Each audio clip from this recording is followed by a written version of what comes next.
Good afternoon, everyone. I hope all of you have read the chapter on your own for the first time, The Tiger King, and you might have got a little understanding about the chapter. We shall discuss about the chapter in detail now. The presentation would have the detail about the writer, about the characters in the story, and the summary of the story. The bullets in the summary of the story have individual slides later in the presentation. Then we will talk about the word meaning as well as the homework that you need to do. Now, author, as we know, the story is written by Kalki Krishnamurti. His full name is Ramaswamy Iyer Krishnamurti. He was born on 9 September 1899 and died on 5th December 1954. He is better known by his pen name or pseudonym Kalki. He was a Tamil writer, journalist, poet, critic and Indian independence activist. It's amusing to know that he has derived his pen name from the suffixes of his wife's name Kalyani, K-A-L from Kalyani, and his own name Krishnamurti, K-I from Krishnamurti. His name also represents Kalki avatar of Lord Vishnu. As we know, it is 10th and the last avatar of Lord Vishnu. He has written 120 short stories, 10 short novels, 5 novels and 3 historical romances as well. Now, when you read the story for the first time, you might have come to know that the story focuses on the importance of wildlife. It narrates the story of Maharaja of Tribundapuram in an ironical, satirical and humorous style. We all know that pride always had a fall, and that is the great equalizer. As we have seen in Ramayana, Ravan was proud of his powers, but all his proud came to an end with his death. Now, we also come to know that man should learn to respect life and take care of all the creatures around us on the earth.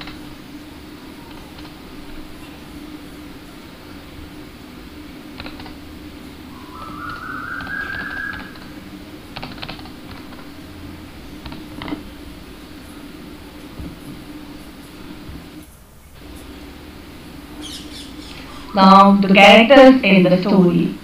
Characters in the story are the king, the first astrologer who predicts about king's death at the birth of the prince itself. Then the second astrologer who is probably the son of late astrologer, and when he was called, his father was dead and he succeeds his father in becoming the sixth astrologer.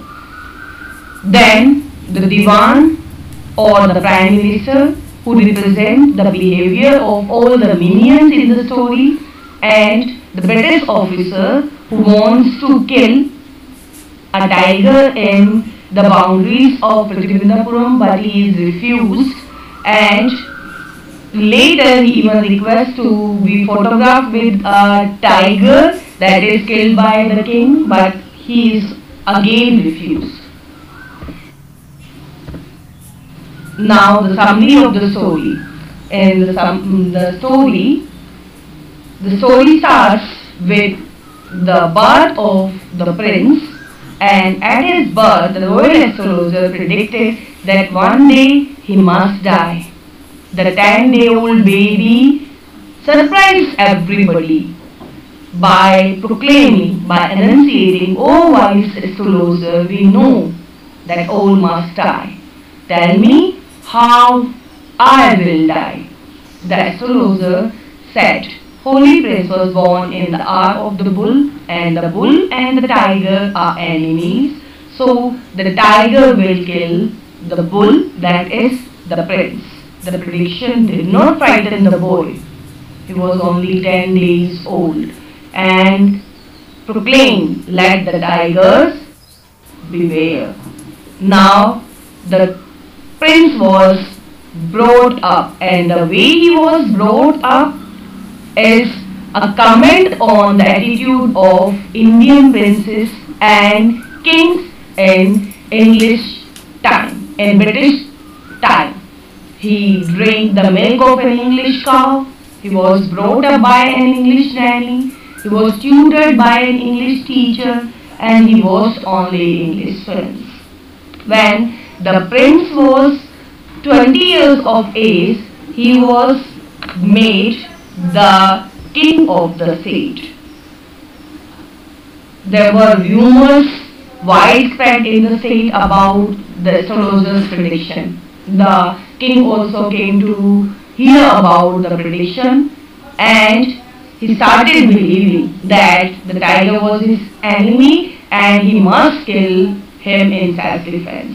So he went into the forest, killed his first tiger. He was happy and proved that the prediction was wrong. So in his happiness, he sent for the royal astrologer, who is the son of the earlier astrologer. But this astrologer stuck to his prediction. He said that the danger was not over. He said that the king might kill 99 tigers in the same manner, but the 100th tiger would prove dangerous. He must be more cautious in dealing with the 100th tiger. Now the king takes a firm resolve. He decided that he would kill 100 tigers before paying any attention to the affairs of the state. Again, it's a comment upon the attitude of those in power. Rather than paying attention to the welfare of the subjects of his state, he pays attention to save his own life only. He proclaimed that no one would kill a tiger in his kingdom except him. He then killed quite a number of tigers in a few months. While he was on his expedition, a high-ranking officer visited Pratibandhapuram. He wanted to go on hunting expedition, kill a tiger and get himself photographed with the dead tiger. This incident reminds us of Mrs. Packletide, who was more happy to be photographed and have that photograph printed in newspaper so that everyone would come to know about her bravery. Just like Mrs. Packletide, this British officer also wanted to be photographed. The king refused permission, even though the officer was not keen on killing. He only wanted to be photographed with the dead tiger. Maharaja did not agree with this. He disagreed to the proposal because it might have invited the attention of other British officers to the state. Now there was a danger to the throne of the king. Diwan and the king discussed how could they save the throne. They asked a famous British company of jewelers in Calcutta to send 50 chosen samples of diamond rings. Rings were sent to the wife of British officer. It was hoped that she would choose only a 2 or 1, but she accepted them all as king's gift. And all those rings cost the king 3 lakh rupees, but the throne was safe. Then the tiger king has killed 70 tigers in the forest. There was no tiger left in his territory. So he decided to marry the daughter of a king whose forest has a large number of tigers. The Diwan found a state that had a large number of tigers and a marriageable daughter. See, this incident is a comment upon the institution of marriage in India, where marriage is not set on the basis of the qualities of bride or the groom. It is set on the status of the parents. In this instance, the marriage was fixed because the princess had a large number of tiger population in area of his father's estate. Every time he visited his father-in-laws, he would kill 5 or 6 tigers. At last, he managed to kill 99 tigers in all. This time, he was reminded of the prediction that he should be cautious with the 100th tiger. But the tiger was not able to find an alive tiger, neither in his own forest nor in his father-in-law's. But he had to kill the 100th tiger to be safe. He learned that the sheep were disappearing fast in a hillside village. It was assumed that there was a tiger there. So the king set up a camp there, decided not to leave until the mission was accomplished. But no tigers appeared, and the king grew impatient, so impatient that he doubled the taxes. This also is a comment upon the whimsical behavior of the king. Then the Diwan provides the king with the 100th tiger, because the king was angry upon Diwan. Diwan felt that he might also lose his job if the king did not get the 100th tiger soon. He had an old tiger hidden in his house. Actually, the tiger was brought from a Jew from Chennai, and it was hidden in Diwan's house. At night, Diwan and his old wife very comically pushes the tiger into the car and manages to push him into the way of the king. The next morning, the tiger was seen. The king shot it. The king was happy because he had accomplished his mission. He was so happy that he did not even ascertain whether the tiger was actually dead. He ordered the tiger should be carried to the town in a grand procession. But the hunters found that the tiger was alive. When they were taking the tiger up, they looked at the tiger, and the tiger rolled his eyes and answered. They understood that the king had missed his mark. Bullet had only gone whizzing past the tiger's ear. The tiger fainted because of the loud sound of the bullet, but the hunters wanted to keep it a secret. We know that the king is whimsical in nature, and he might fire all those hunters out of their job if he came to know about the truth. So they decided to kill the tiger themselves rather than telling it to the king. It is a comment upon the behavior of the minions in the story. They resort to flattery rather than telling it in a straightforward manner to the king. Now, the tiger was brought to the town. It was a day of celebration. The tiger was buried with honor, and a tomb was raised over it.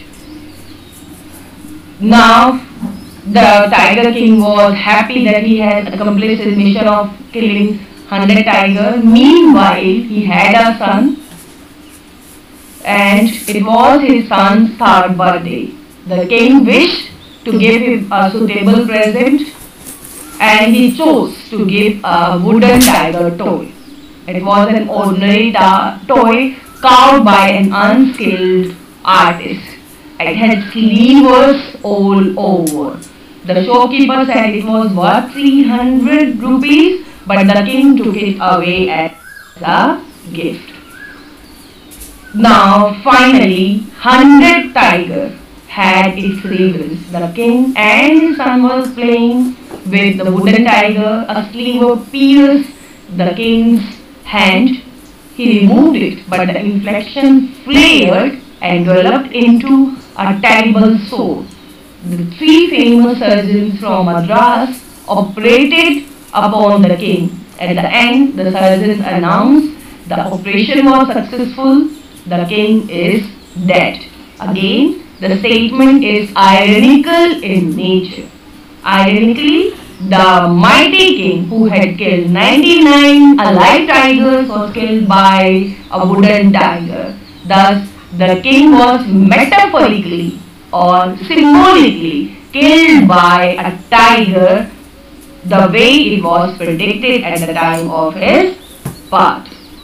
Now, as I told you that we must know about irony and satire as it is used in the Tiger King. Irony is the use of word, it's an intelligent use of word to convey meaning which is literally opposite to it. It seems to say something and its meaning is entirely opposite. A technique of indicating through the character or plot, development and intention or attitude which is opposite to what is actually or obviously stated. The Tiger King is replete, means full with irony that reveals the follies of the autocratic means dictator, and the willful means whimsical ruler who flouted all law, who disobeyed all law and bent them to suit his own selfish interests. There are two kinds of irony, dramatic irony and verbal irony. Dramatic irony in the story is very sharp when the Tiger King alone is unaware that his bullet had not killed the 100 tigers. Everyone else than Tiger King knows that the tiger is not killed. Verbal irony, the lofty title, Maharaja, King, Jung, Bahadur, Jilani, etc., used to introduce the king, suggests that he has an invincible ferocity. Invincible means who is quite impossible to win upon. Is indeed ironic because he is finally killed by a cheap, crudely made wooden toy tiger which became the tool of nature's revenge. Now, we know that the story is a satire on those in power. Satire employs irony, sarcasm, ridicule means making fun of, etc., in exposing and criticizing the follies or foolishness and vices in men. Example of satire: when the Maharaja of Pritibhudapuram was told that he would be killed by a tiger, he could never imagine the twist in fate where a toy tiger could be fatal. Because of his own conceit, he was unprepared for such surprises flung at him by life. Now, the story can be interpreted as a fable with a moral. Fable means a story which has character which convey us a moral. It makes an appeal for the protection of tiger and all flora and fauna. Secondly, it conveys that man has ravaged nature for his own selfish purposes. However, nature has a way of taking revenge. Especially in the time of corona, we can see that there is no pollution all around. We can see blue sky, clean river. It can also be taken as nature's revenge. In the story, Toy Tiger proves to be nature's revenge. The author believes in the dictum that live and let live. Killing for pleasure is a grave sin. The story can be interpreted as a warning to man to stop his ruthless exploitation of nature, which has caused the extinction of innumerable wildlife species. Story is more about the crime of thoughtless killing of tigers and its punishment rather than the power of destiny. As I told you that we would talk about Tiger King's character later on, he is comical, eccentric in behavior, and he behaves like a dictator, autocratic ruler. His subjects, including the senior officers like Diwan, tremble in fear in front of him. And he is moody and whimsical. When he is happy, he waves off all the taxes from that mountain village and when he is angry, he doubles the taxes. He behaves in an irrational way throughout the story. There is also bribery to the British officer's wife to save his kingdom. So we can say that the king was morally depraved. Now, some difficult words in the story: imperative, foretold, predicted, enunciated, pronounced, incoherent, not matching. Confiscated means seized, fling means throw, carcass, dead body of an animal, deliberation, discussion, shuddering, trembling with fear, and catastrophic is disastrous end. In addition to the textual question, you should write down the answer to the questions in your notebook, as what did the astrologer say about the Tiger King when he was born? What was surprising when the Tiger King was born? You should recall a 10-day baby started speaking. Then third question, how did the fortune of the hillside village change? Why were they punished at last? Fourth question, how strong was the tiger? Brought from the People's Park, Chennai by Diwan. Write 2 instances of irony from the story, The Tiger King. What was the danger to the Tiger King's kingdom? How did he save his kingdom? Thank you. Stay home, stay safe.